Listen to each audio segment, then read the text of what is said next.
Saludos a todos, espero se encuentren bien.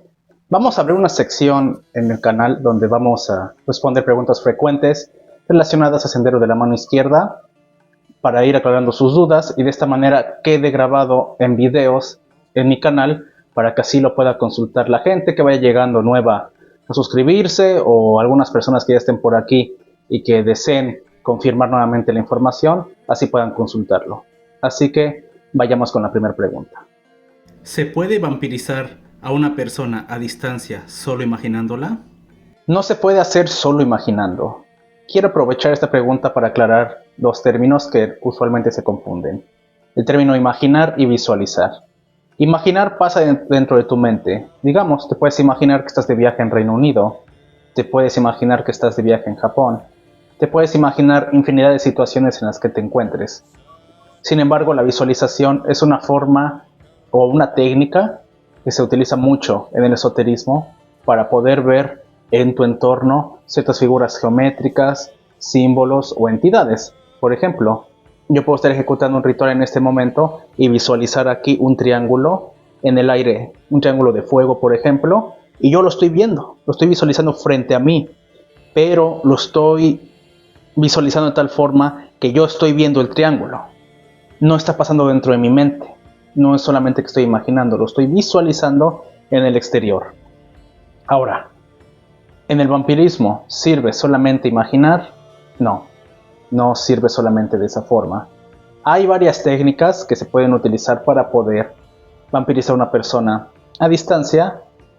Una de las más utilizadas en el vampirismo es a través de proyección astral. Realmente esta es la técnica que regularmente utilizan la mayoría de los vampiros astrales y se tiene que dominar efectivamente primero la proyección astral, después ya dominada se tiene que ir hacia el objetivo cuando esté de noche o cuando esté dormido y poder hacer la vampirización, pero de otra manera no se puede hacer solamente imaginando. ¿Cuál es la diferencia entre Caín y San la Muerte? Esta pregunta es sumamente frecuente, pero es muy sencillo responderla. San la Muerte es una entidad folclórica popular de Latinoamérica, específicamente de la zona de Argentina y Uruguay. Y Caín es una entidad generada en el judeocristianismo. Como tal, pues en la antigüedad, cuando empezaron a escribir los primeros capítulos de la Biblia, pues empezaron en el Génesis a mencionar a Caín y Abel, y de ahí nace una figura de Caín como el primer asesino, el primer nigromante, etcétera, etcétera, etcétera. Pero no son iguales. Esta confusión se debe a los Liber Faxifer, donde específicamente ellos mencionan que la figura de Caín que ellos crearon está inspirada en San la Muerte y en cultos latinoamericanos. Realmente es una combinación de muchos tipos de magia, el método que ellos utilizan. Por lo tanto, son dos entidades diferentes. San la Muerte es una entidad latinoamericana de un culto popular y Caín, desde la perspectiva de los Liber Faxifer, simplemente tomaron esa inspiración como santo de la muerte y le dieron unas correspondencias clifóticas con técnicas de diferentes ramas de la magia para poder crear su sendero. Pero realmente son diferentes, son dos entidades completamente distintas y que se trabajan de manera distintas cada una de estas entidades. ¿La Santa Muerte es Caín? Esta es otra de las preguntas comunes y que inclusive en practicantes angloparlantes pues se ha confundido demasiado. La Santa Muerte y tanto San la Muerte son diferentes a Caín y Calmana. La Santa Muerte no tiene nada que ver con Caín. La Santa Muerte sabemos que tiene origen en la época colonial en México. Entonces el contexto sociocultural es completamente distinto, al igual que el culto. Por lo tanto, son entidades diferentes, no se deben sincretizar para nada, porque simplemente lo que va a hacer es un choque de energías. Ahora, esta confusión se da en los Liber Faxifer porque en las traducciones que existen en el español se suele mencionar que Calmana es la Santa Muerte y Caín es la Muerte.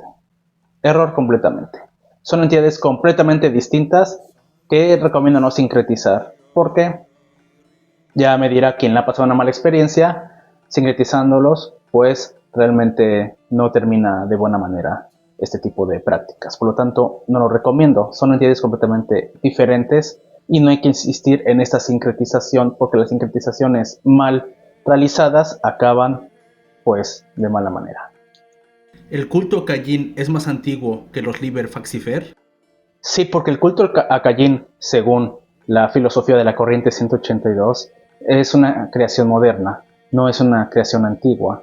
Podemos ver que en varios círculos de estudios como la Cultus Sabbati, que es de brujería tradicional europea, ellos ya trabajaban desde mucho antes, décadas antes, con Cayin de una manera ritual, e inclusive antes de la creación de este grupo, ya en brujería tradicional, es muy utilizado Cayin para ciertos rituales. Por lo tanto, el culto a Cayin viene desde mucho antes, siglos antes, tan siquiera de que existieran los Liber Faxifer y la corriente 182.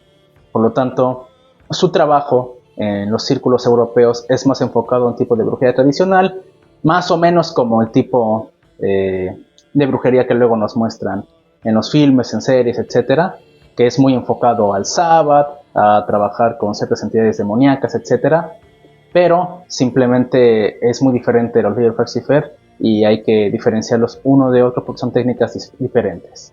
¿Hay iniciados reales en América de la corriente 218 o de la corriente 182? Realmente que yo sepa, no. Supuestamente hay una persona, no recuerdo su sobrenombre o su nombre real, que dicen que sí es iniciado en la corriente 182. Yo lo desconozco, pero al menos de la información que yo tengo, nadie es iniciado de la 218 ni de la 182, al menos que viva en América, porque yo, al menos hasta donde sé, son círculos muy cerrados donde tienes que vivir en ciertos puntos geométricos para que ellos te acepten y poderte iniciar en el esoterismo que ellos ofrecen, y no se puede hacer a distancia, se tiene que hacer de manera presencial. Entonces una persona que, por ejemplo, esté en México y te diga que es iniciado de la gnosis cayenítica o de la corriente 182 o 218, simplemente te está mintiendo, te quiere impresionar, te quiere hacer creer que es algo que realmente no es y está pretendiendo pues estafarte o hacer algo malo. Igual aplica para otros países latinoamericanos, por lo tanto no existen, al menos hasta donde yo sé, personas realmente iniciadas en estas corrientes que vivan en América. Y aparte de que son círculos muy cerrados, muchas veces son círculos muy nacionalistas, en que le dan preferencia, digamos, a que si las personas vienen de Alemania, vienen de Eslovaquia, de República Checa, de Noruega, etcétera, para que haya más una Unión Europea, y muchas veces, por cuestiones ya de otro tipo de ideologías que no tocaré en este video, no aceptan gente de otros continentes y se cierran mucho solo a practicar con gente que haya nacido en Europa. ¿Qué es una cepa vampírica? La cepa vampírica puede causar una confusión. Muchas veces creen las personas que es pertenecer a un grupo de personas que practican vampirismo esotérico, pero realmente no es así. Una cepa vampírica es cuando tú haces una iniciación en el vampirismo, en donde empiezas a transformar tu energía y se enfoca a que se adapte al vampirismo, y poco a poco te vas uniendo a una cepa según con las entidades que trabajes, sea Lilith, sea Lucifer, sea Moth, sea Ariman, etcétera, etcétera, etcétera. Entonces, cuando perteneces a una cepa vampírica en específico, ya existen otros no muertos que pertenecen a esa cepa. Entonces es como un tipo de coven espiritual en el que tú perteneces y se comparten energía mutuamente. Ellos te dan energía para que se vayan afinando ciertas habilidades vampíricas y tú les compartes energía para su alimentación. Por lo tanto, la cepa vampírica es espiritual, no es que encuentres un grupo de personas que trabajen en un coven o en algún círculo de estudios. Que sí hay covens vampíricos, pero realmente existen más en Europa o en Norteamérica. Y también hay que filtrar a los coven que son serios y los coven que simplemente lo hacen por una moda gótica, una moda victoriana, que ya son completamente distintas. ¿Cómo consagrar herramientas mágicas? Hay varias maneras, pero voy a revelar cuál es mi forma favorita, que la he puesto en algunos de mis libros, que es la siguiente. Te vas a un lugar natural, alejado de la civilización, o al menos en un lugar donde vas a tener privacidad, y vas a cavar un pequeño agujero. En ese agujero, tú vas a poner las herramientas que vas a consagrar: daga, varita mágica, máscara ritual, etc. Los colocas en ese agujero y digamos, si ese grupo de herramientas se van a trabajar para cierta entidad, un ejemplo, Astaroth, lo que vas a hacer es que vas a invocar a Astaroth en ese momento y con tu voluntad vas a exclamar que esas herramientas se van a consagrar a nombre de Astaroth. Después vas a ponerle tu sangre, te pinchas un dedo o lo haces de la manera que tú consideres más fácil para ti, pero tiene que caer de tu sangre en las herramientas mágicas. Vas a dejar que caiga de tu sangre y después vas a tapar el agujero.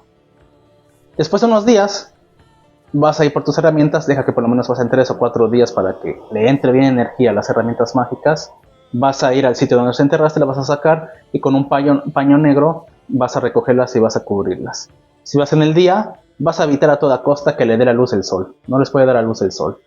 Por lo tanto, te lo llevas en una tela negra o igual vas de noche, lo cubres con la tela y te las llevas para ponerlas en tu altar. ¿Qué entidades recomiendas para comenzar en el sendero de la mano izquierda? Realmente las entidades clifóticas, sobre todo, no son amigables. Es decir, se puede ver ese error en redes sociales donde quieren romantizar a ciertas entidades como si fueran un ángel de la guarda que está disponible para protegerte, apoyarte, darte conocimiento nada más porque sí, cuando realmente estamos hablando de energías que también buscan un beneficio con el trabajo ritual contigo. Por lo tanto, decir una entidad en específica que recomiendo para trabajar sería un error, pero al menos lo que puedo es dar algunas sugerencias, pero hay que tomar en consideración que todos somos diferentes, todos vamos a tener una repercusión diferente a la hora de trabajar ritualmente con esas entidades. Otros van a tener experiencias más negativas, otros menos. Por lo tanto, pues simplemente la experiencia es objetiva. Las experiencias son personales. Si fuera por mí, recomendaría con la entidad que yo trabajé primero, que fue Lucifer. Me ayudó a entender mejor el sendero de la mano izquierda, me ayudó a poder adentrarme dentro del sendero, a adaptarme y poder practicar de una manera un poco más sana este sendero, aunque en su momento por novato tuve muchos errores como todos, pero al menos esta gnosis, esta sabiduría con la que me apoyó Lucifer al momento de estar trabajando con él, me ayudó a despertar ciertos rasgos en mí que me han ayudado hasta hoy en día. Por lo tanto, si yo recomiendo una entidad es Lucifer, pero con los detalles que mencioné hace unos segundos. Entonces, simplemente no hay una entidad que sea como para novatos, por así decirlo, pero en mi experiencia yo puedo recomendar a Lucifer. Con esto cerramos el video. Les agradezco mucho que hayan llegado hasta aquí y hasta entonces.